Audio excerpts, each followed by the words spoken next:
Hello again, everyone. Michael Vosbein at Crescent Cymbals, Studio A, and today I have with me from Birmingham, Alabama, Mark Lanter. Welcome, Mark.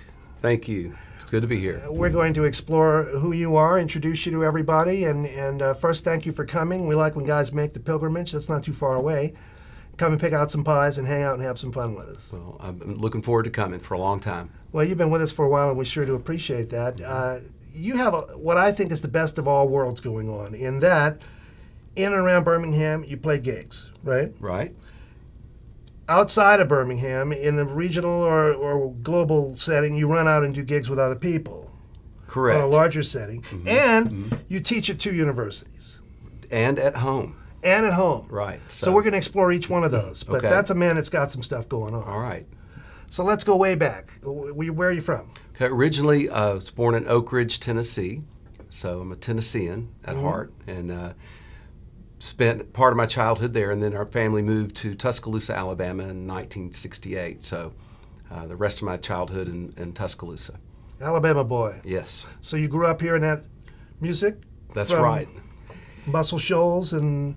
Pretty much the dominant influence was Capricorn, so Macon and everything that was going on there, whether it was the Allman Brothers or everything from Muscle Shoals. So that was the heavy emphasis, and that's what bands were playing, and that's what I was expected to do. Now, I know you teach at some universities, so you must have some schooling behind you. Where'd you go to school? Right. Well, I went to the University of Alabama out of high school, and was sort of in and out of school, I guess you could say, because I would go a semester or two and get a gig, go on the road for 6 months or a year, get burnt out, go back to school. The call of the road is more romantic when you're a young man. Yes, so I think I did that 2 or 3 times until eventually the Steve Sample, the jazz ensemble director, said, if you leave again, you can't come back. And I was gone for quite a number of years at that point, so I went on the road yet again. So you have a master's too? Right, and I have a master's from there as well. So that I got later when I came back to school after being on the road for a lot of years. If you're serious as an educator, eventually it's something you need to get under your belt, in your pocket, as a master's degree. It helps, and as a matter of fact, it's required, at least at the University of Alabama, to at least have a master's to teach.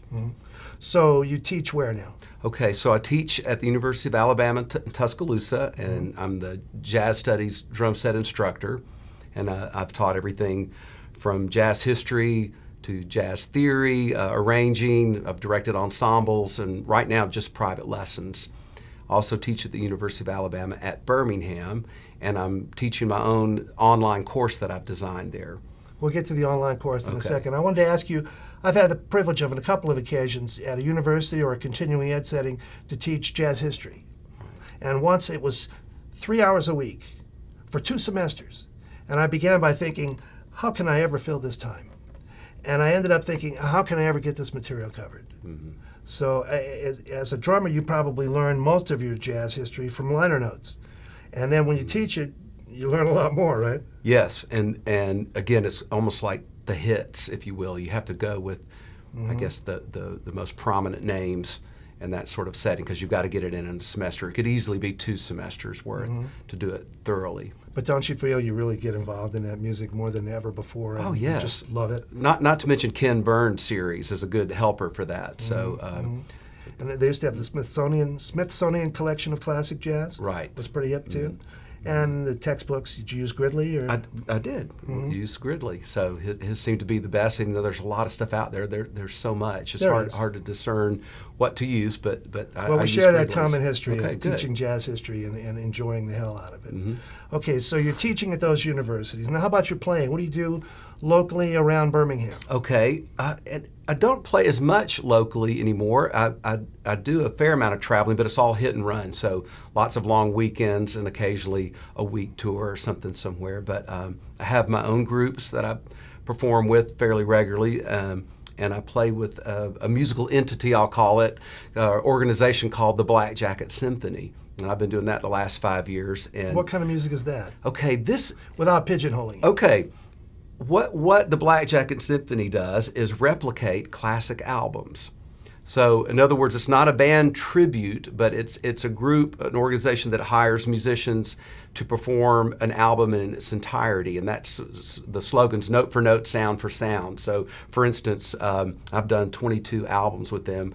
We'll take on an album like the Beatles' White Album and learn every song note for note, you know, using samples, using orchestras at time. We've done Sgt. Pepper's Lonely Hearts Club Band, for instance, with a symphony orchestra live, which is quite an experience. Very cool. Now, your challenge is to cop it note for note. Yes. So my job is to transcribe and try to get as close as I can to the sound of the artist. Like we've done Zeppelin albums. I went out and bought a Vista Light kit, and he's one of my favorite drummers. Get to pretend I'm John Bonham. And well, how cool is that? So you're deep inside the music, man. It's very cool. It's exactly what they played. It's the sounds they played. It's the tunes they played. It's the orchestrations. Yes, it's everything. And it's hiring the singers, and I actually sing quite a bit in that You sing well too? I do. I'm a good rock singer. Not good. I'm just kidding. But I'm terrible on piano, so you know. All right, we can't do everything. Enough to feel bad about. I mean, you're playing, you're gigging, you're teaching, and you sing. Yes. So all right. That's where all the big bucks are. Yeah, good for you. I'm happy for you. I'm just giving you a hard time. Okay, so now you do some regional things too. That would be this. Yeah. So the Black Jacket Symphony has quite a circuit, and pretty much playing a theater circuit, 1,000 to 2,000 seater halls, and packing them out. And this is all over the Southeast, and it's growing, that circuit. So this is actually, you know, a project that's taken off a bit. So fantastic. Now, as a younger man, you did the record label thing, right? Right. Well, tell me about that. Well, many years on the road, especially through my 20s, and stayed on the road 10 months out of the year, and with a particular group that morphed eventually into one that got a record deal. So at one point, what was that group? That at the time it was called Vova Nova, and that was in the late 80s, early 90s. A band that was once upon a time a sort of a fusion band made its way to sounding kind of like a grunge band. It had a different name though, right? Right. It was Forecast. And I remember that name. Right. And it was the Forecast in the 70s, even before I joined them, sort of generic name, Playoff Weather Report, go figure. Right. And then it morphed into The Cast, and then it became Vova Nova somehow. And some of the same core, but we had quite a circuit in the Southeast again. But you survived that whole thing of, man, you got a record deal. Right. You got it made now. To turn into what it always degenerates into some kind of nightmare. Did you have that happen? It wasn't very much fun. As a matter of fact, that was a low point in my so-called career as a musician, was having a major recording contract. It wasn't what I thought. Once upon a time, I thought that was the answer. I'm sure a lot of musicians did at that time. Like, oh, if I could just get a hit record. I think I had a kid, you know, a young child at the time was like, oh, I got to do something. Better get a hit record. And so I kind of went that way. And it was really quite a fiasco. And you know, there weren't many good times out of that. There was a couple of good shows, and maybe riding around in a limousine in New York was fun for a few days, but even that got old. So well, those days have changed, right? Many times for good reason, right? But speaking of changing and keeping up with the times, now I know you're doing online education now, right? Yes. That's a new challenge. That's a new challenge. That's teaching some old dogs new tricks, right? I was thinking old dog before you said it. So well, I do the same thing. That's what this is. Quite intimidating at first, but again, have an opportunity as a musician to do different things. I mean, I think of teaching as just another outlet of performance, and you certainly draw on from your performance and musical knowledge to teach classes and things like that. So what is it? What do you have? Explain the program. This is a hybrid music appreciation course that I sort of flippant